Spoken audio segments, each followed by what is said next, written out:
We're back. We're back. There I am. Hey, Again. hello everybody. Yeah. Now, let me get my intro notes. Here we go. All right. Well, good evening, everyone, and welcome back to our Sunday night offering of astronomy edutainment, the Sunday Night Astronomy Show. Yay! Yeah. He's been saving that one all week. I think so. The Wookiee approach. Yeah. He's all hooked up from the Halloween candy. That's it. Yeah. My name is Chris Kerwin. I'm the creator of the social media channels known as Astronomy by the Bay. I'm an amateur astronomer and member of the World Astronomical Society of Canada. Okay, Curt, I got you beat tonight. So, Chris, how come you only bought one box of 100 things when you only get 9 kids? I know, yeah, it's crazy, isn't it? I bought those actually back in September, so they were mine. Back aside, I don't care if any kids or not. Yeah. I'm very pleased to introduce my two co-hosts here this evening, Mr. Paul Owen from the Moon Shadow Observatory in beautiful Hampton. Paul, good evening. Hello. Hey. Also, Mr. Mike Powell from the PFO Observatory here in St. John. Mike. Hello. Fingers are glued. I say hello to Anthony Stan at Two Rivers Observatory, and Seahorn's on here. Kathy Keith, good evening, YouTube crowd. Also, like to welcome all of you tonight out there on Facebook and all of you who have been joining us through the Rogers TV network. Thank you for your support. Now, on tonight's episode of the Sunday Night Astronomy Show, learning to find the treasures in the night sky takes a bit of practice. Luckily, we do have a roadmap to help us find our way around. Star charts can make the task easier, and each month we try and share a little piece of that star chart and some of its legends with you. Which brings us to tonight's guest, stargazing expert in our area, member of the St. John Astronomy Club, and Raskin B, great storyteller, Mr. Curt Nason. Yay! No. And this week, Curt is going to reveal another favorite patch of sky with us, the constellation of Taurus. And we'll discuss a little bit about maybe some upcoming events coming up too, possibly Curt in November. We got some events coming up in the Nature Park, maybe. Maybe. Okay. Definite, yeah. I'll go with that. We're also going to have a new segment of the celestial event of the week. Also another Bino Bud and Rosanna's Fun Fact segment. And Paul has another product of the week segment for us this week. And of course, all of your wonderful photo submissions as well. And we're going to talk a little bit about the possibility of aurora tonight later on. I've got the NOAA page up here, taking a look at it now, and the numbers are improving a little bit over the last half hour, but we'll see what they're like by the time we sign off tonight. So we'll put a little post up about that as well. So this is a family-friendly interactive live broadcast. We'd love to share ideas and look forward to your questions. So if you have any, please post them here. And so first up this evening, a conversation with our local stargazing expert, Mr. Curt Nason. Curt. What? What? He fits right in. Yes. Look at that. Okay, we got Stellarium up here. So 10 o'clock this evening. This is what you might see. Ryan's just getting out of bed here.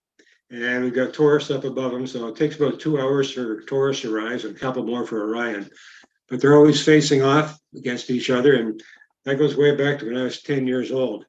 They weren't new then either.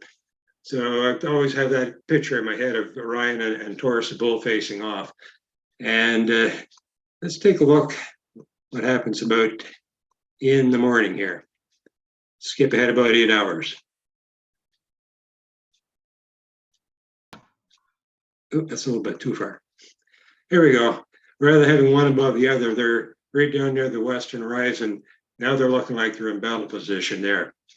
So I didn't realize that when I was a kid, because there were always trees out to the west of my house. But about 20 years ago, I was down to an open space, and I could look there, and they were just about setting, and you could see the two of them ready to face off there, and Bull about ready to gore Orion, and Orion about ready to club him. So that's my exciting life. Oop, I want to go the other way.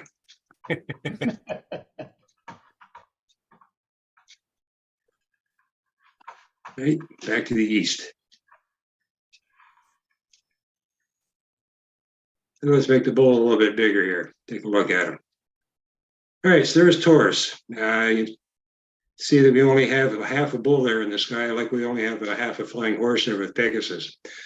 Now there's with Pegasus, they say it's because the horse is flying up through a cloud, so the front end comes up and you don't see the rest of them because of the clouds. But bull here isn't really flying up to the clouds or like that, but there is a story. And I might as well tell that one right now.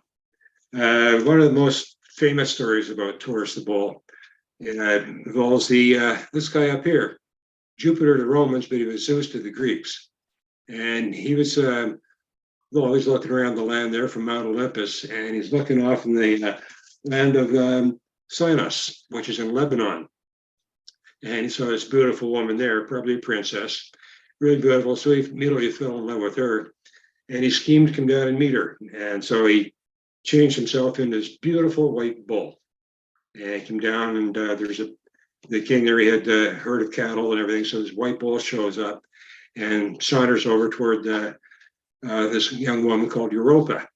And he's very, very gentle bull. And I think she had some friends there too. And they were really taken by how gentle the bull is and started stroking him, things like that. And then Europa gets a little bit brave and he sort of kneels down to her and she climbs up onto his back and he takes off.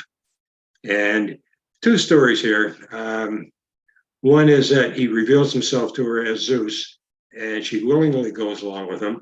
But on the other one, he just kidnaps her, runs, jumps into the sea, and swims all the way to Crete. And then he sort of has an affair with Europa at that time, and then goes off and leaves her. And she gives birth to a baby boy there. That boy grows up to be King Minos. He'd be the first king of Crete. And this is where European settlement supposedly gets started here, the Minoan civilization. And so the continent of Europe is named after Europa. Now, why is there half a bull there? They say that's because the front half of the bull is up above the water and the rest of them is down below as he's swimming through the sea. And it's probably true. All right, so see a few things in here. You see, first of all, the ecliptic runs down through here. All right, so that's the path that the sun makes.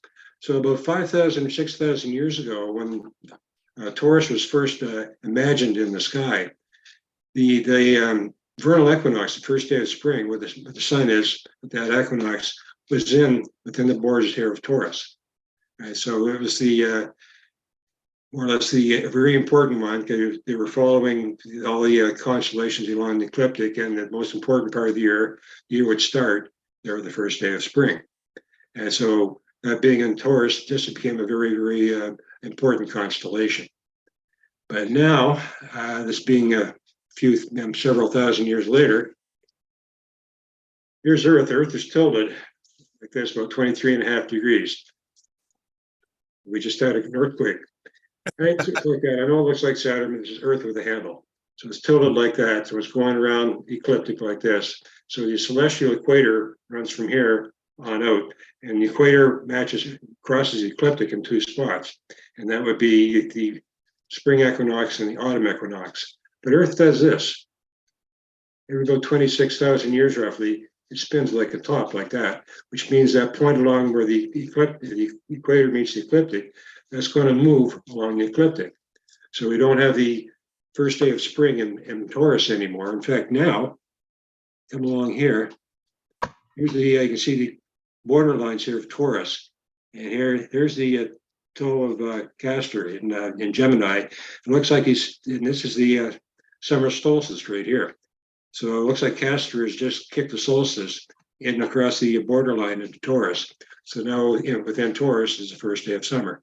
And it's going to stay in there, moving along here.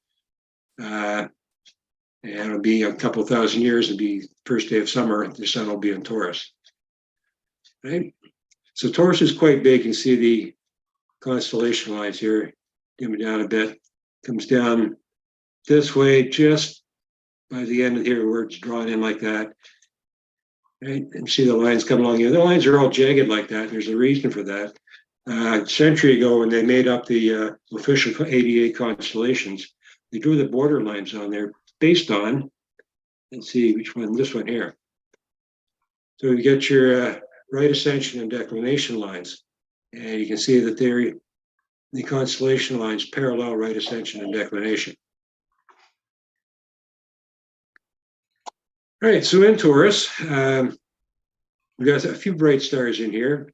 Now, here's the horns that come out from the face of Taurus, which is the Hyades cluster.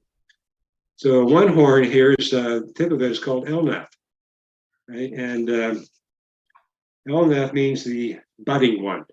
And you see where the ball's going to be budding people here. Now, 100 years ago, this star was shared with Auriga. So this is Beta Tauri, but it was also 100 years ago, it was also Gamma Aurigine. And then once they settled all the constellation lines, things like that, there are several stars that were used in both constellations. So they officially named this one part of Taurus. So Elnath is Beta Tauri officially now. And you've got another one down here. Let's bring that one up a little closer. The other horn tip is Tingguan. It'd be a Chinese name. And in Chinese mythology, that was the in heaven there, this was the bestower of happiness. You had three marshals there in heaven, and this was the one that bestowed happiness on everybody. And so these are the two horn tips, and you see right here by Tingguan, not too far away, is one of the Messier objects, and this is the first one that Messier put in his catalog. Must have been looking for a comet in that area. All right, so if you go in a line from Tingguan to Elnath, you go about 1 degree this way, then hang a right, you're into M1, which is the Crab Nebula. Now, in 1054 in China, a guest star appeared, and it was seen in daylight for 3 weeks. And it stayed, once it faded out of daylight, but it was still seen in the night sky for about 2 years after that. So we know now that was a supernova. And in about the 1700s, they discovered a little hazy patch in there. That's the supernova remnant. So this is the first one that Messier didn't discover it, but they ran across that, and that's the first one he put in his catalog. So it's given that M1 designation. And it's you can pick it up in binoculars. I've seen it in 15 by 63 binoculars in my backyard here in the city. Not very often, but it must have been a very exceptionally clear night when it was up high in the sky.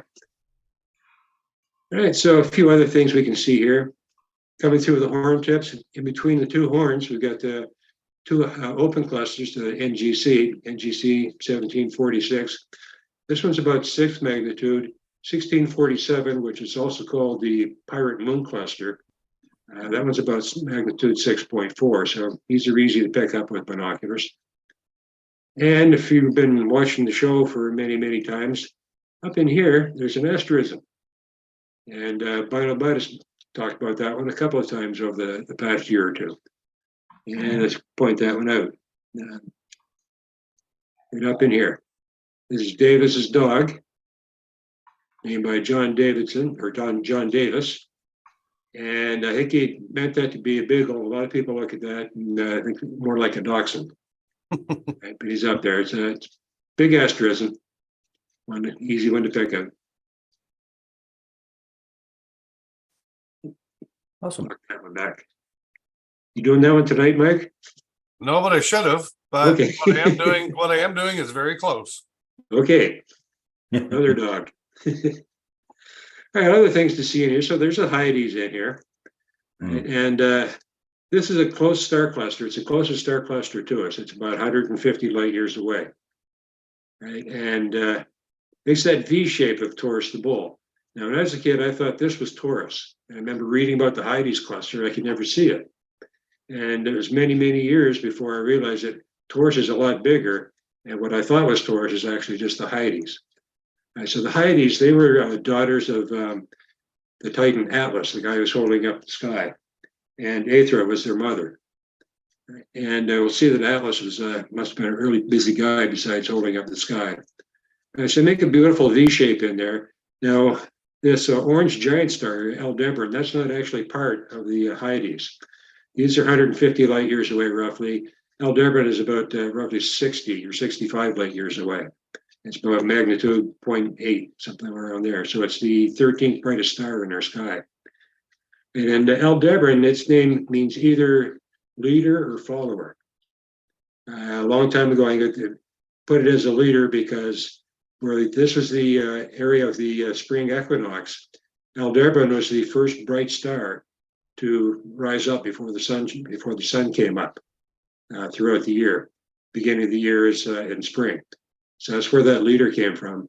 But then it became known as a follower because it rises after this star cluster up here, the Pleiades. So it follows the Pleiades up in the sky and almost directly below it when it comes up.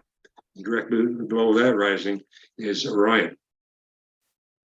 And now the Hyades are noted for rain because you had the rainy season starting early there in March. So by the time that you see the Hyades rising just before the sun, that's when the rainy season started. Say in the Mideast and Greece, areas like that. And the rainy season didn't end until this was rising just after sunset. So you had a long period of like 4 or 5 or 6 months when it was the rainy season. So people arrange have always associated this with water.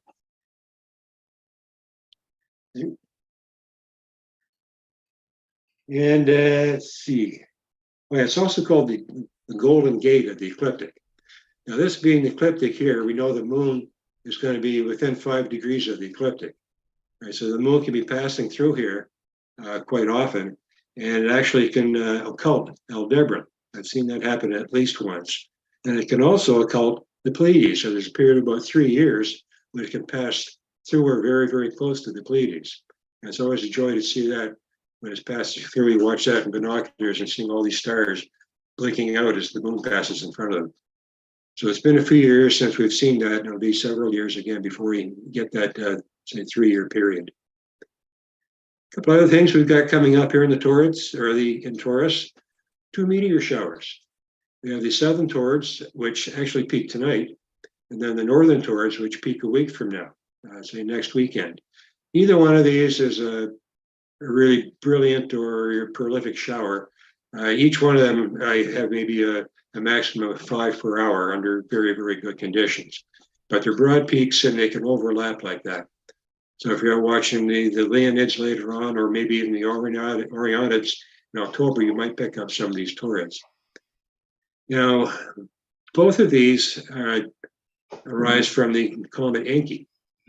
So the southern Taurus are from the comet Encke, which incidentally just passed perihelion 2 weeks ago, and now it's on the other side of the sun from us. So this is the comet that has the shortest period. Every 3.3 years it comes around. I think I've seen it on 3 of those apparitions.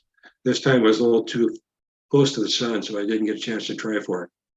So the southern Taurus come from the comet itself, but the northern Taurus come from an asteroid. And they think maybe 20,000 years ago, there was a larger comet that broke up, and a big chunk of that is Encke, and other chunks from that are a bunch of asteroids here, and one of them, or maybe several of them, are responsible for the northern Taurus. Right? Yeah, that's pretty much. Oh yeah, one more story about him, about Jupiter or Zeus.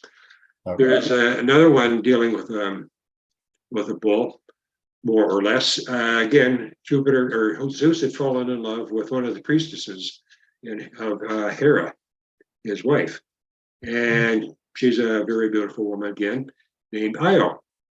And so he had an affair with her, and Hera found out about it and changed Io into a cow. And so then she had the cow being watched over by Argus, who was a giant with 100 eyes, and nobody could sneak up on him. So Zeus wanted to get Io back, but he'd have to get her away from Argus. So he got Hermes, or Mercury in Roman mythology, to kill Argus. And so Zeus grabbed Io from that and took her to Egypt and left her there for safekeeping.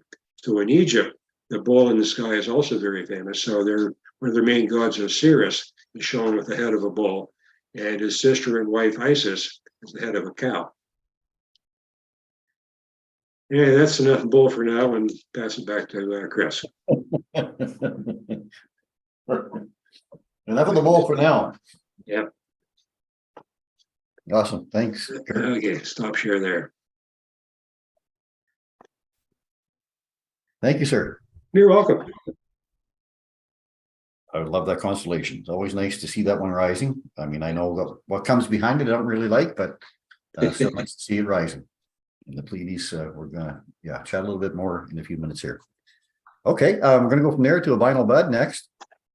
I am watching the NOAA forecast, and NOAA forecast is improving actually for Aurora tonight. It's down to a -7 now, Paul. Wow. And G2 level storm. So we're going to keep an eye on that. We'll give you an update at the end of the show. I see that I've already got a few pictures that have been sent in to the page from the Cardigan area, where some have already been out to see them. So, all righty, we're going with the vinyl target of the week.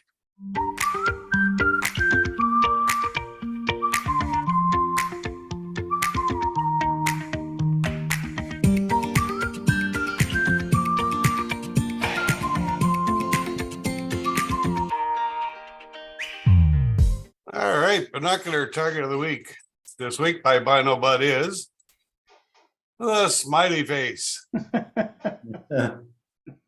That's a wonderful target. Auriga comes across as a big pentagon rising in the northeast sky when the bright star Capella is in the top corner. After roughly estimating where the center of the pentagon is, scan the area below and to the right of this central point with a pair of binoculars. Very quickly, an arc of 7 bright stars comes into your view, looking just like a big smile, and then right above it, there's 2 eyes. So, how do I find it in the sky? Well, we just saw Taurus in this area up in here. You follow it down, that one star that shares with Auriga, and it's right down in here in the bottom end of the pentagon. You can't miss it. It's 11 o'clock tonight. Orient yourself 85 degrees east northeast, look up, and you can't miss it. It'll jump right out in front of you. What will it look like roughly? Well, there's the big smile right there. And then 2 eyes, and if you're lucky, in a dark sky, you'll catch M38 and M36 in the same field of view. So you get the smiley face and 2 Messier objects all in one shot. In 10 by 50 binoculars, there you go. The stands right out. 2 big eyes, great big smile, and 2 Messier objects. One there, one there. Real easy to spot. Compared to the full moon, bigger than a full moon. Slightly. But if you can get the moon in binoculars, you'll get the smiley face in binoculars. Not quite naked eye, but really nice target in binoculars. And bad joke of the week. What do you call a loony spaceman? An astronaut. I don't know.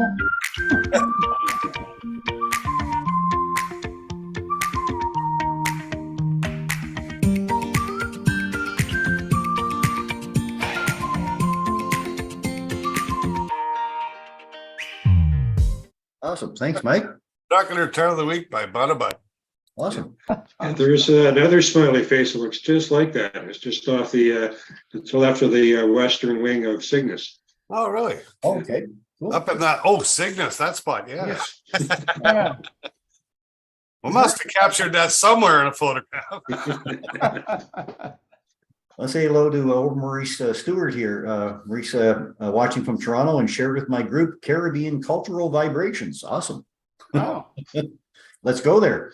We'll do a live show. Be a mother right about now. That'd be nice. We'll do a live show. Yeah. Thanks very much for sharing that. Okay. Curt, we're going back to your feed again and a little bit of a discussion around what you wanted to say. Didn't you have more? Oh, yes, I do. The rest of the constellation. Okay. Move up here. Bring it up some more. Right there. Here's M45, or the Pleiades star cluster, or the Seven Sisters. And this one is actually seen in a lot of places as a constellation in itself. And when I was 9 or 10 years old, I remember coming out the back door in Macadam and about this time of year.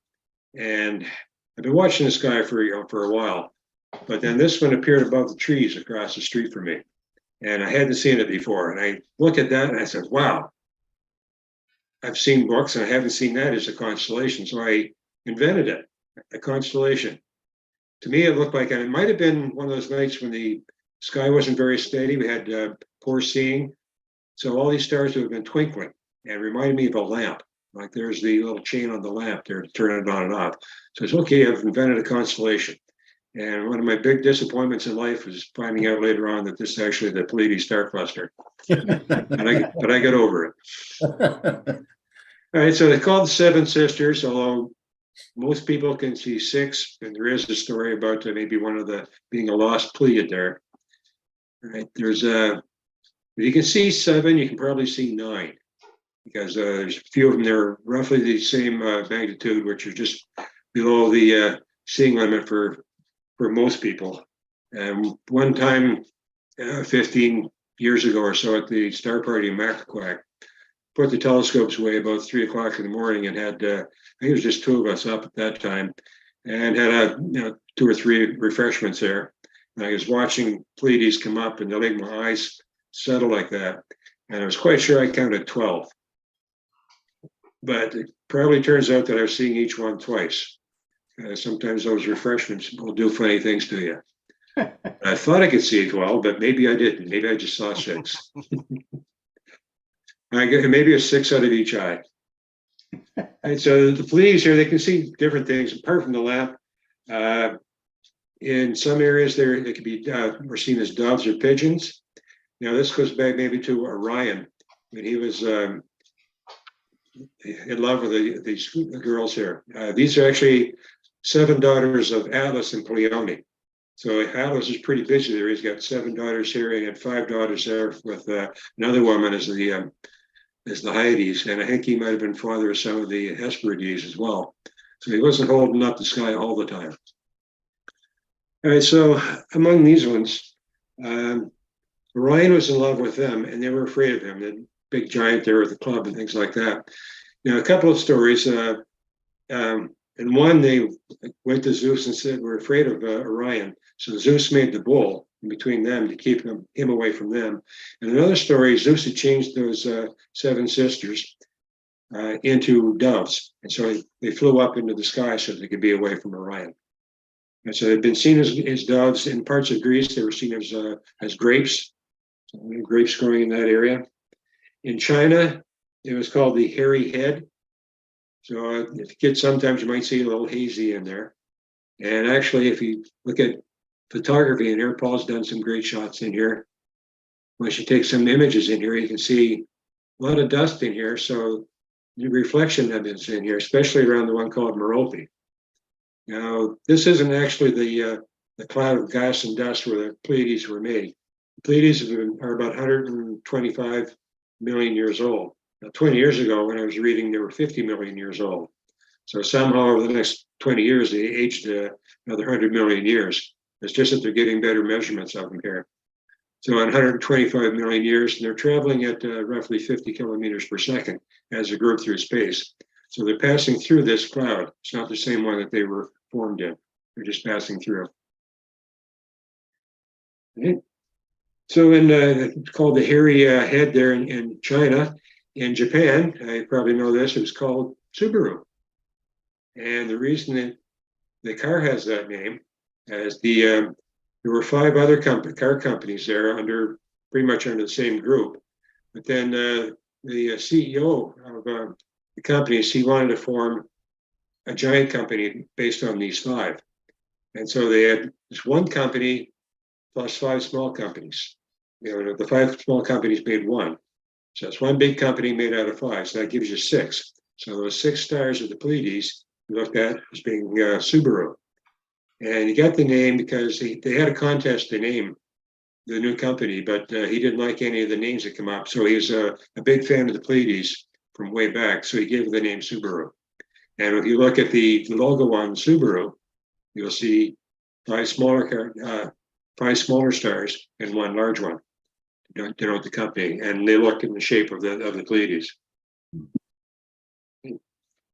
In Hindu, in ancient India, these were nurses of the sons of Shiva, and they also looked at it as a torch or fire for the fire gods Agni.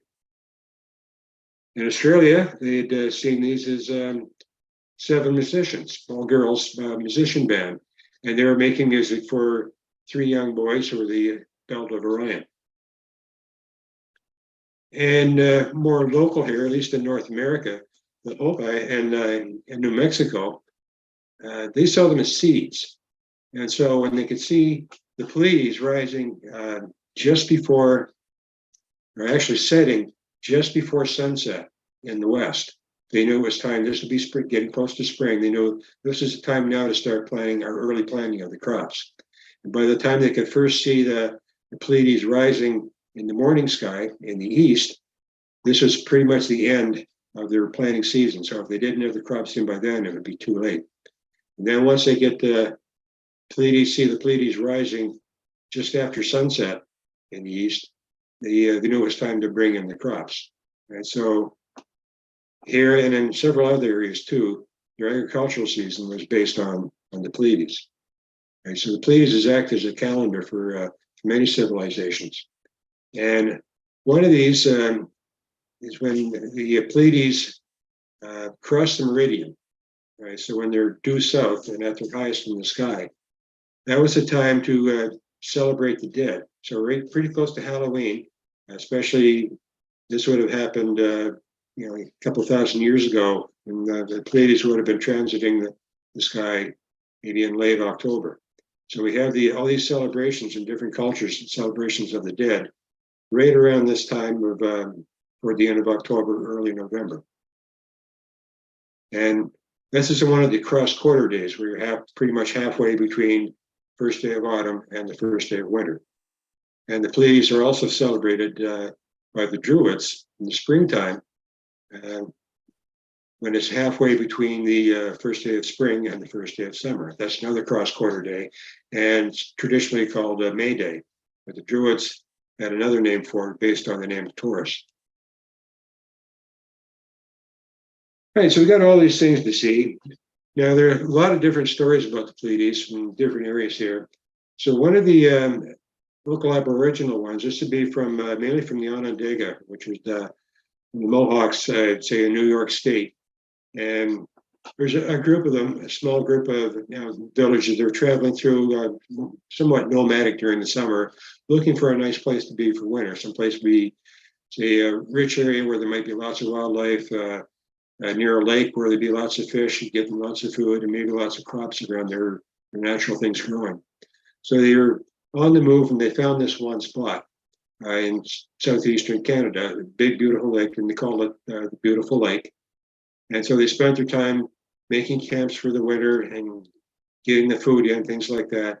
And eventually the kids in the group, a half a dozen of them, they got pretty much bored. So they started going off and dancing.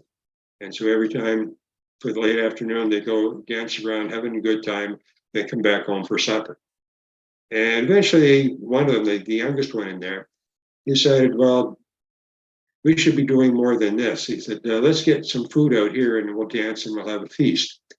So they had to get the food from the parents. So they went back, asked the parents for some food to do this, but they were refused. In fact, they were refused to have any supper that evening. Said, you're not taking any food like that, you'd just be wasting it. So they had to go without supper. So they go out anyway and start dancing. And they're angry for being turned down for what they want to do. And they're dancing away. And eventually, one of them notices that they're getting pretty light on their feet. All right. And they start to rise up in the air. And rising up, and one of them says, well, don't look down or else you get scared. So they're rising up into the sky. And then one of the mothers sees them and starts yelling at them and saying, come down here. But they can't. They're rising up like this, being punished actually for being disobedient and by wanting all that food instead of at home. So they're rising up in the air, and then one of the fathers sees them. He's actually the chief, and he yells at his son up there, and son looks down and falls out of the sky, and it's a meteor. So anytime anybody sees a meteor, it's this young kid falling out of the sky like that. So they went up in the sky, and then they became the Pleiades. Another Aboriginal one would be in Cree. They see the Pleiades as the hole in the sky. And this is where, when people die, this is where they go through that hole in the sky up into live among the star people. And one of my favorite ones is from the Shasta people in northern California. Now, in this village here, they were living off just in the village, but they were good friends. There were 6 men and 6 their wives. And so the men would be out hunting cougars every day, get some meat, and the 6 wives would go out and look around for anything they could pick to eat, looking for edible foods out there that grew naturally. And one day, one of them coming across this plant she hadn't seen before, so she tasted it and really liked the taste. So she ate a few more up and got the other ones over, and they all loved it. So they gorged themselves on it and then went home. Turns out these were onions. And then when the men came home after hunting, they each had a cougar. And when they came in the house, they said, "What's that awful smell?" And the wives would say, "Well, this new food we have here, try this." And "No, I can't stand the smell, get out." So they kicked the wives out, made them sleep outside overnight. And so the next day they go off to hunt again, and women are out and they go back to that patch of onions and pretty much gorge themselves and come back home and start to get supper ready. When the men come home, they're angry because of the smell of the onions on them. They couldn't get any cougars. So they come home without any meat and blame it on the wives. And again, they could smell this awful smell there of the onions. So they kick the wives out again. This goes on for about a week. Finally, the wives get tired of all this. So when they go out hunting for food on maybe after a week, they take with them ropes made out of beagle feathers. And they go out and then looking around, get some of the onions. And then one of them throws the rope up over a cloud and starts climbing up. And she gets up under the cloud, and the other ones tie their rope on. And through a string of ropes like that, they climb up under the cloud. And then they start drifting up into the sky. So when the husbands come home, there's no wives there. And then they look up and they see the wives going up in the sky. So they say, "Well, we're going to go after them."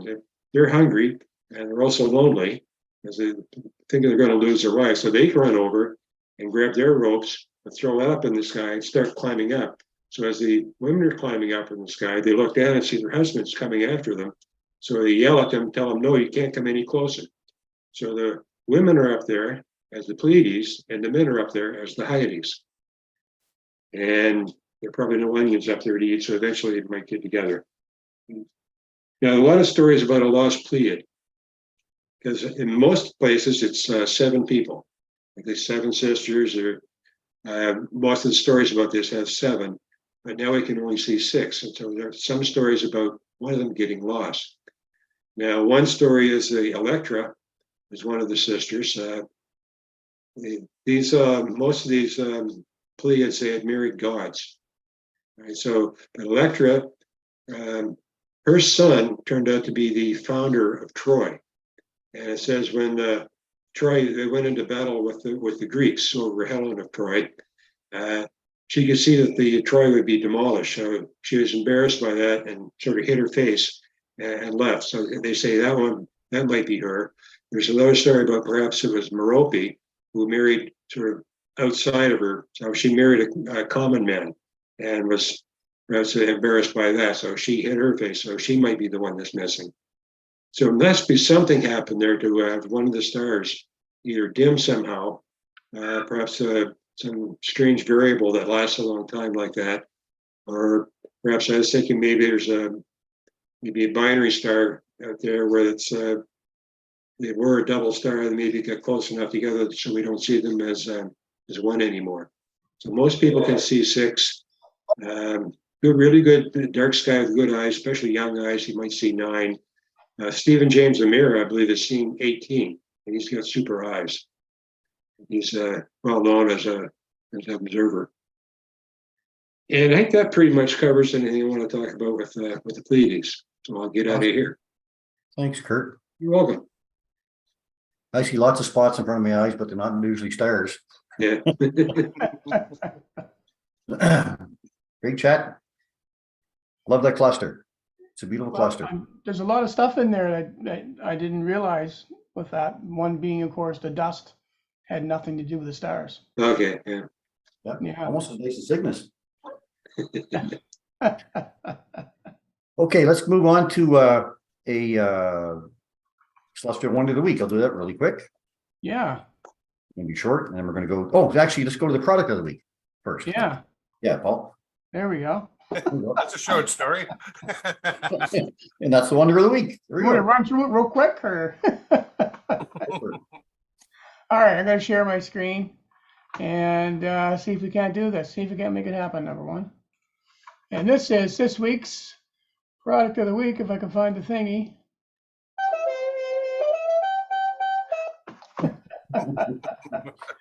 Oh, this is for the SNAS new product of the week. It's actually not a new product. And what this product is about is a filter, of all things. How boring can that be, hey? Well, let me tell you a few things about what this thing can do, or what a filter can do, and what this particular filter can do. So before I get into that, I just want to tell you some of the things that it does. Now I'm going to show you two pictures. I'm just going to put them right on the screen, and then you guys can see this, I am hoping. So on the picture on the left, this is the picture. Can anybody tell? Well, you can now because I got the other one to show you. But if I didn't show it to you, could you even tell me what part of the sky that was? It's pretty hard to tell. Why? Cygnus. Because all the dots look the same. It's pretty hard to make out any kind of. Cygnus. Yeah, there's Cygnus. Oh no, that's Orion. Oh, With your imagination, you could make that just about anything that you wanted to. My point is, when you're shooting with just a bare lens up into the night sky, randomly shooting for any length of time at all, you could be quite disappointed because it's so hard to pick things out. If you look over to the right up here, this is our favorite galaxy, and there is the Andromeda galaxy. Once you know that what that is, then you kind of can figure out where you are. So over here would be, of course, Cassiopeia. Through a filter, let's just look at this image. Here's the same image, but this was shot through a filter. So now it's very evident to me where Cassiopeia is. It's very evident to me that these stars actually have color in them. And Andromeda yet didn't change a whole lot, because what this filter is doing is concentrating on very bright lights. And anyway, so that's kind of the reason why I want to talk about this filter, because a lot of people think to get shots like these, you have to have all the special equipment. You need not anything more than what you already have, with the exception of a decent and proper filter for doing so. So the filter I'm going to talk about tonight is the Koken X840 White Pro Mist filter. And this is in what they call the level 2 intensity, and I'll explain to you what that is. So if you look on the left side here, you're going to see this big white square, and that's basically what my filter looks like. It's just like a big white square, but there is a special treatment to this glass. I showed you this only to show you that the one that I got was rather large. So let's move on to the next photo, perhaps. So what is a Pro Mist filter? So Pro Mist filters, or black mist filters, or Cinebloom filters, while the name varies from one company to the next, all of the filters are more or less the same thing. Diffusion filters designed to soften an image by a predefined strength, usually defined by a fraction or percentage or strength level, like we just talked about. What they're designed for. The diffusion effect also pays dividends in portraiture. That's what these were actually designed for. Us astronomy people, being the MacGyvers that we are always looking for something to improve our night sky enjoyment. So this particular one was designed for portraiture, as it can subtly soften subject's skin, smoothing out wrinkles and blemishes that you may otherwise have to smooth out in post-production. And if you've ever shot portraits, you can understand how much time that would save you. Mist filters also add a soft glow around light sources that would otherwise have hard edges or sharp flares and streaks.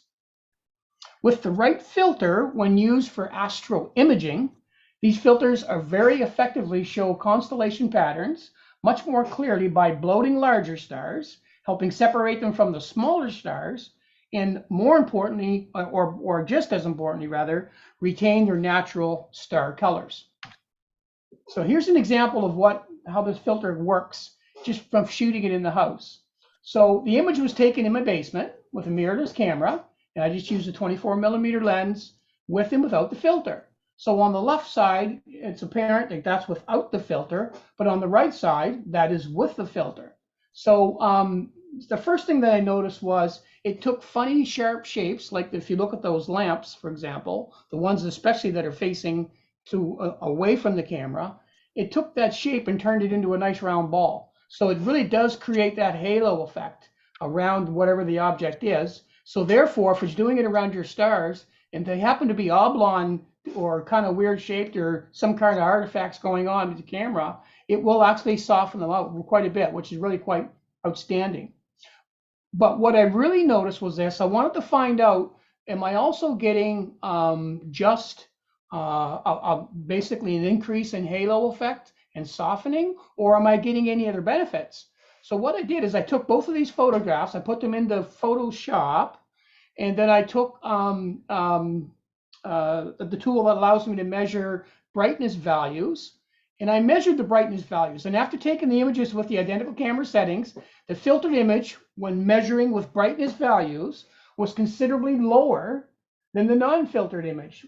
And this is crucial for better star color retention. And the reason being is when I took that image without the filter and I measured the brightness value of those lights, they were actually blown out. When I put on the Koken filter, when I did that same exercise, there was actually value in those that were actually still usable, and there's why we're able to retain our star color, which is what we lose first and foremost. If you get into astrophotography at all, the star colors just disappear when you're, taking a picture like 4 or 5 minutes or whatever, because there's so much brightness from a star. So basically we have to take shorter images just of the stars and put them in to retain the colors. So when you're doing this little short exercise, like taking constellation pictures, this is an extremely important feature that's built into these filters. So examples of filtered and non-filtered constellation images. Well, there's one I showed you just a moment ago, but here's another example. And neither of these images are processed. They're just straight out of the camera. These would be basically the raw images. So you can see on the left that you can sort of make out Cassiopeia there, if you are somebody who's used to looking at the sky a lot, the double cluster and all the other things. But over here, things really stand out. And this is before we even did anything with saturation or anything at all to make that picture even more beautiful. This one here is, again, I just shot this part of the sky because when I walked out my back door, this is what was looking in my face. I said, okay, let's take a picture of this. So this is a processed filtered image. So 15-second image, and that's all it took me to get this was 15 seconds. I used ISO 3200, f4, because my lens will go to f2.8, but you'll find if you go all the way open lots of times, you'll get more aberration in the corners and stuff. So it kind of when you stop it down a bit, it'll give you a little cleaner star. This was just on a tripod with my Canon R6 and a Sigma 24-70 f2.8 lens. And I got to tell you, like those stars and the colors and the definition just pop right out. I mean, there's Kimball's Cascade there. There's a double cluster, the Andromeda Gelt, and all of these things you can start to see when you start to do shoot photographs like this.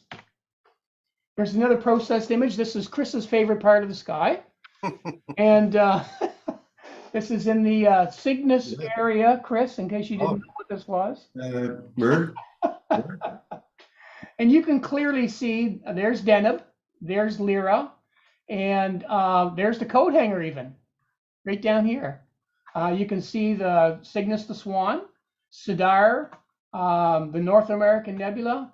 And look how dynamic this is. This looks like you're looking into a star field, and there's stars that are actually closer and further away. Again, a 15-second image, ISO 3200, f4, tripod mounted with a Canon R6 and a Sigma 24-70 lens. A 15-second shot anybody can do. The filter holder, depending on the filter you buy. Now, Mike just bought a couple of K&F filters, and his are actually thread-mounted filters. So they just screw in to the size of the lens that you actually have. The one I have is a big square piece of glass, so you have to buy an actual square filter holder to be able to hold it. Now I think Mike's got one of those too, and his goes up to 100 millimeters, I think. The filter I have goes up to 130, so I have to get even a larger one. And there's a reason that you have to do that, and I'll explain that in a second. So anyway, so that's kind of what the filter holder will look like on the side view.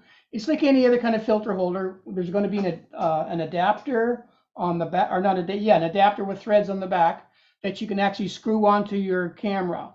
My suggestion, if you're going to buy a filter, is find the largest lens you're going to use for this purpose and buy a filter that will match that, because any other lens that you have that goes down that's smaller, you just have to use the little adapter rings and you can adapt it down to whatever size the lenses are. That way you only ever have to buy one filter, not a whole bunch.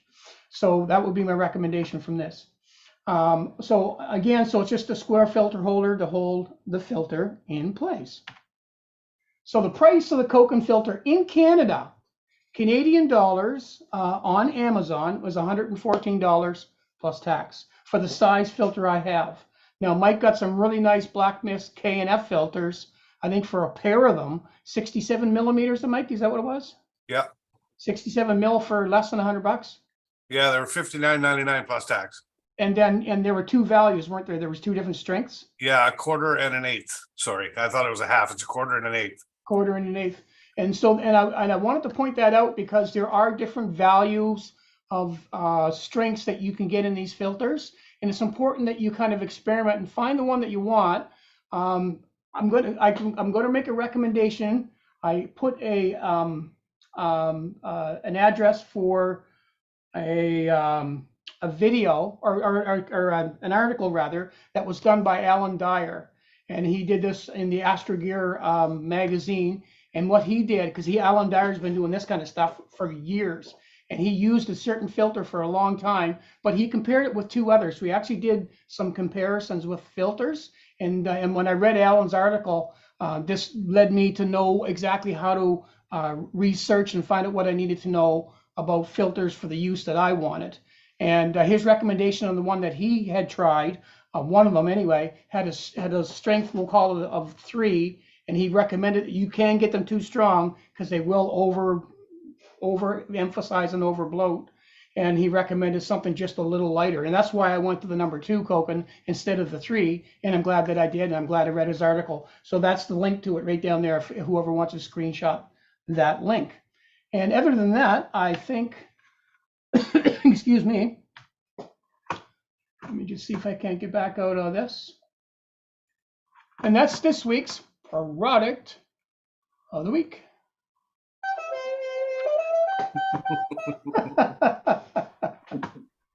Awesome, Paul.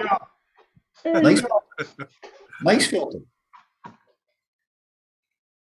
Awesome, thank you. Yeah.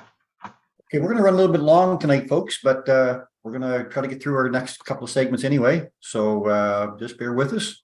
Hopefully you'll stay tuned. I'm going to move now to our celestial wonder of the week. And I think we're going to be over on this screen. I think that's going to be bringing us up, is it? Looks like it. It's up, yep. Okay, and we'll just bit of our look at our celestial week.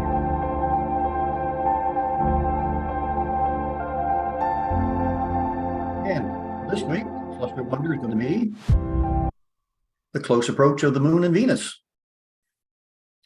Now, on early Thursday morning, look to the east for a beautiful crescent moon as it greets the planet Venus. Now, the two worlds will appear less than 1 degree apart. They will easily fit together in the field of view of binoculars, 10 by 50s especially. From St. John, the pair will be visible from soon after it rises at 3:08 a.m. until soon before it sets at 15:21 p.m. 15:21, I guess. The moon will be magnitude minus 10.6 and Venus at magnitude minus 4.3, very bright. So this is the second and the third brightest object in our sky, both in the constellation of Virgo. Now it's not uncommon for the moon to appear near the planets throughout the month, since the moon follows the path of the ecliptic, the same path that the planets and the sun appear to take across our sky. As the moon rises a little later each day, it will eventually meet up with the planets. The view on Wednesday morning should appear something like this, with Thursday's approach bringing the worlds even closer together from our point of view. And it would be an interesting challenge to try and spot them again later around noon, being careful to keep any optics away from the sun in the sky, but that thin crescent moon, your view of Venus should be in the same binocular view. Now, only parts of the world will be able to see an occultation of Venus by the moon, but most of the world will get to share this close approach. So there are parts of the world where the moon will pass in front of Venus, but not in our part of the Earth. There's where it is right there. And as always, if you do happen to catch any of the show, share your images with us, and we'll be happy to display them on our next program. So good luck, everybody. Wishing you clear skies. If you're looking for more information or more things that you'd like to see over the month, you can always follow Lisa's Look Up Astronomy and More. Lisa's a good friend of ours down in New Jersey. And you can follow her at Ruby Moonbeams on Instagram, X, or used to be called Twitter, Mastodon, and Facebook. And these are her events for the month, her favorite events for the month, the dates of them, and the peak times, and what you require to see them: naked eye, binoculars, or a telescope. And we also offer the St. John Astronomy Club Royal Astronomical Society of Canada and Brunswick chapter calendar, put up here by our own Curt Nason. And Curt does a great job in this calendar every month and a half or so. This is about a month and a half sitting in there. So just go through the week here and you'll find out the extra special things like the red spot, times when you can view that, and the blue ones here are when they have transits. The moons are moving around planet Jupiter, but any other events here are highlighted as well. So pick that up right there. You can download it for free at the websites. And that is this week's.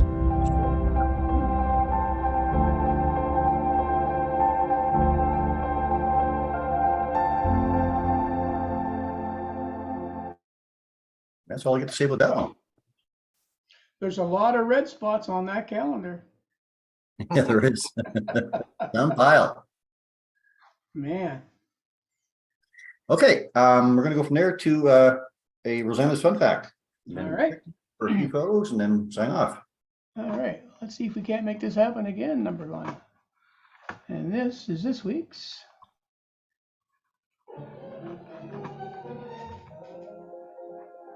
Rosanna's Fun Fact. Yay. Welcome back, Rosanna, for another absolutely fun and timely fun fact. As every week, she provides us with these absolutely fun, wonderful tidbits of astro stuff for us to enjoy. So let's talk about the first image that Rosanna had sent. So Rosanna writes, "Hi, Paul. When one month ends and another month begins, sometimes it's fun to check out what photographic highlights of the previous month. I much prefer photo headlines to news headlines for sure. This first photo doesn't seem real, but it is.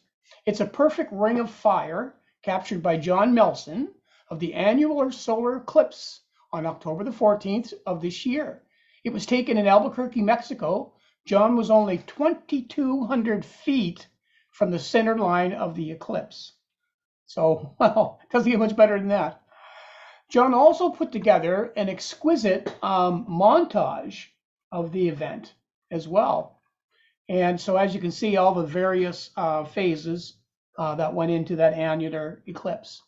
Meanwhile, on the same day, astronauts aboard the ISS snapped this photo of the moon darkening our planet. This ISS was above Canada at the time, and this picture was taken pointing southward toward Texas. Isn't that pretty cool? That is amazing how much, how dark that space got on Earth, looking from the ISS. The day before the eclipse, the Psyche rocket launched from the Kennedy Space Center, and Aubrey, I'm going to see if I can pronounce this, Gemingani, caught this amazing scene. It reminds me of a Salvador Dali painting. There is a lot going on there. Perhaps the goddess Psyche traded in her butterfly wings to become a bird to oversee a rocket launch. In case you have forgotten, the Psyche mission is a journey to a unique metal-rich asteroid orbiting the sun between Mars and Jupiter. What makes the asteroid Psyche special is that it appears to be the exposed nickel-iron core of an early planet, one of the building blocks of our actual solar system. Now that one of everyone's favorite constellations, Orion, is back in our night sky, many of us will be checking out Orion's nebula. To find the nebula, look below the 3 stars of the Orion's belt, and you'll see a faint line of stars which make up Orion's sword. The nebula is halfway down, and the sword will appear as a fuzzy-looking star. So here's the naked eye view. So if you're looking up, it'll kind of look like this. It'll certainly look like this. You pop a filter on and take a picture of it. So that's, but that's it right there, right where she's got it circled. Or you can check out the James Webb Space Telescope's NIRCam's version of Orion's Nebula. It's unlike anything you might have ever seen before. That is absolutely fascinating. Unbelievable. At the center is a young trapezium cluster of stars, the most massive of which illuminate the surrounding gas and dust. Protostars are forming in the molecular cloud behind them. There are thousands of stars sprinkled across the field, and ESA released this image on October the 2nd of 2023. So although the nights are a little chilly, get out there with or without a telescope and check out Orion's Nebula. Who knows what you might see? Oh, my, those are briefs. One day an astronomer discovered that Orion's belt is actually unbuckled. And that's this week's something. Rosanna's Fun Fact. Thank you so much, Rosanna. That's unbelievable. She's always got a good chuckle at the end and a lot of fascinating stuff, but I can't believe the Orion, or yeah, how the nebula looks with the James Webb Space Telescope image. Yeah, it's really a lot more detail of stuff. Oh, it's amazing. Anyway. It's turning another whole page. Thank you, Rosanna, for that. So thank you, Rosanna. Yes. Okay, let's go to some photos quickly, and then we're going to close out the show. Get some photos loaded up here. I gotta get my notes loaded up. Just need a second here to find them. Back here. Thought I had them open before. I guess I did. Okay, here we go. What's that out? And Chris's Fun Fact.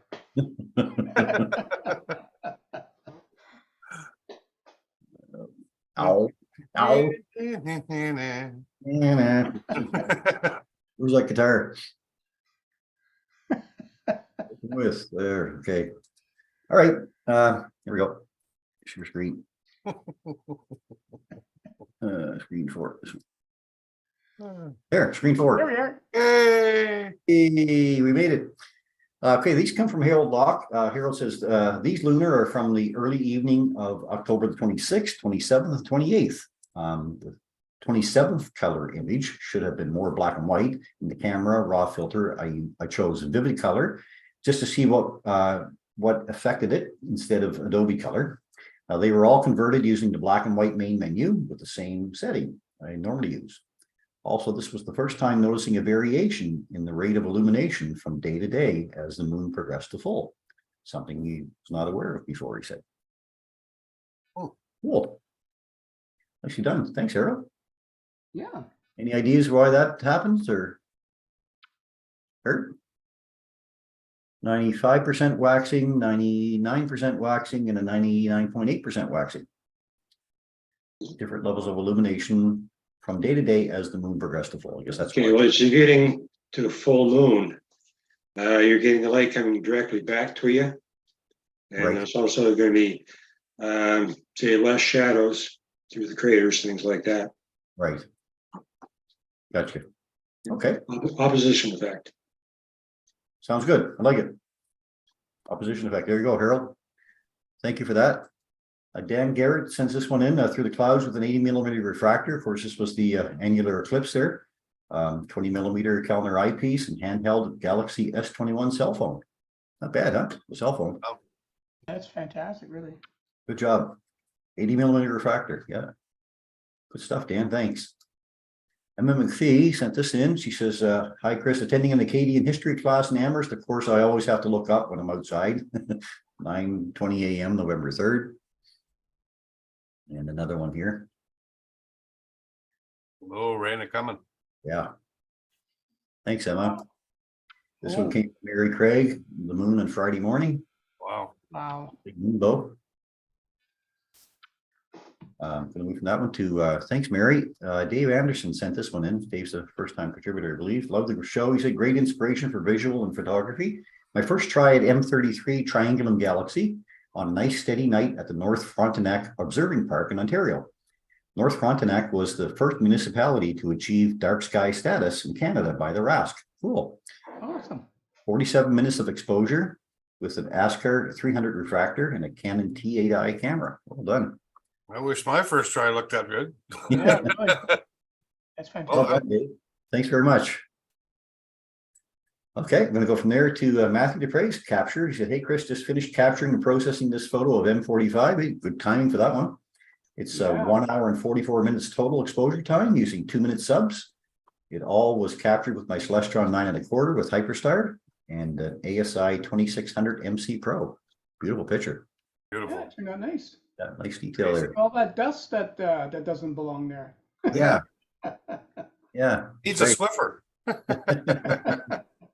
Thanks, Matthew. Nice Is work. there a second C sent this one in last quarter moon telescope, a Celestron Nexstar 6 SE at 25mm eyepiece, the phone camera, the Ultra S22 in raw settings. There you go. Nice. That's from California. Third quarter, eh? And I'm going to finish off with this one from Brad Perry from last night. I was getting them loud and clear, he said last night in Durham Bridge, naked eye visible and more green in the camera in the 8 o'clock hour. Then when they appeared to fade, the camera revealed these amazing reds and pinks. This shot was taken at 9:47 p.m. last night. Wow. So there you go. Wow, nice shot. It's a great spot to do some photography. Yeah, look at the horizon, eh? Yeah. That's fantastic. The few pictures I've received so far tonight are like this. They've got a lot of red in them. One from Brenda Tate there in Nova Scotia and one from Callis, and Brad again tonight commented the same thing, that he's getting a lot of red in the show tonight. So if you folks have any pictures that you'd like to share, please send them into Sunday Night Astronomy Show. Actually send them into astronomybythebay@gmail.com, and we'll be happy to put them up on the Sunday Night Astronomy Show next week. So thank you for that. Okay, and I'm going to take a quick look. I'm going to share my screen one more time just to let people know what's going on with the aurora at the moment. Like I said I would. So I'll share screen, this one, screen 4 again. So here's current update. So it's dropped really from a G3 down to a G2, what they're predicting for tonight, later on tonight. I talked earlier about this BZ number down here. The BZ number is now a -7. Earlier this evening when we started the show, it was up around +10 to 12. Actually saw +14 before we went on air. Now, the lower that number is, the stronger that the plasma, the cloud from the sun, interacts with our magnetosphere. So that's kind of like the door that opens up and lets everything in. So the lower that number is, the better. So -7 is a pretty good number. Any guarantees? Not at all. You could go out tonight and see nothing at all. That's the whole thing. It's a very hard thing to predict. And people have been asking me all night, what time should I go out? I don't know. They don't arrive on a split. Like, it's not like watching a lunar eclipse. So you can say, okay, you're going to start at 9:05 and it's going to end at 10:15. This is something that arrives in waves, and it does like the sun does. It does what it feels like. So it all depends on how it interacts with our magnetosphere and how it is going to display at the end. Now, earlier today, actually about 12 hours ago, was when the largest part of the CME arrived. So Europe was getting a great display earlier today. France, I put up some pictures from France earlier. So it's kind of died off a bit. We would expect it to die off after a little bit of time. Let's quickly download the aurora map here. It's going to take a second to download. I'm going to open it up and we're going to see where we are. So here's a probability of aurora map right now. So this is here we can look at the time up here, UTC time. So that's take 3 hours off that time, 7 o'clock, 8 o'clock, 9 o'clock, 10 o'clock. And that's earlier today. There's the big wisp that was coming across Europe from tonight. And as we watch it here, Here we are going into darkness for us. Where is it now? It looks like it's peaked off. So do the numbers mean anything? Yes, they do. And it all depends on where we are with it, right? So I would just suggest that you take a look at your app and see what your app is saying. And at this moment for me, my app is showing this. So I'm showing a KP5 right now and a KP6 in an hour. KP6 is enough to see it at the horizon, but it would look a little bit faint. It would look, you can't really see the glorious displays that you're going to see up north, farther up north, because we're farther south.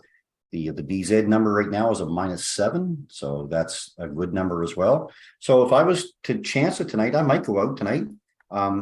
And if the skies were clear, take my camera out, take a 20-second exposure or so, give it a try, see how it works out. No guarantees again, but there are some places that have already sent me in some photos. So I'll leave it with you guys, whether or not you want to take a trip out and give it a try. Just make sure that if you are going to go out, don't go any place there's a lot of light. Make sure you go to a dark sky site, facing north with a low horizon. You know, I hate to even announce that fact that there is aurora, because a lot of people go out, no, I didn't see it. Well, but if you don't say something, they'll say, why didn't you tell us? So I'm going with that thing, just saying, here's what there is, and you'll have to make your own judgment call on that one. So, but anyway, I'm going to leave it with that. So then I guess that's our show for tonight, right? Yeah. So we hope you enjoyed the program tonight. Special thanks to our guest tonight, Curt Nason, for joining us once again. Thanks, Curt. Thank you for sharing the program with us. We hope you'll come back and join us again in the future. Special thanks as well goes out to Rosanna once again, of course, for her fabulous fun fact segment. Thank you, Rosanna. Remember too, we do love getting your photos, so send them in to astronomybythebay@gmail.com, and we'll be happy to share them on our next broadcast. And a special thanks again to our friends at Rogers for joining us again this evening. So until next week, we're wishing all of you clear skies. As we like to say, guys, open your eyes to view the skies and keep your scopes pointed up. That's good. Okay, and You gotta use that finger to press the button, Chris. Okay, let's Sarah close the video. How's that? We should be going out here soon. Get it? No, we should be here somewhere. Let's find my right screen. It should be that one, I think. There you are. Are we up? Is that us? That's us. Yay! And we'll go here.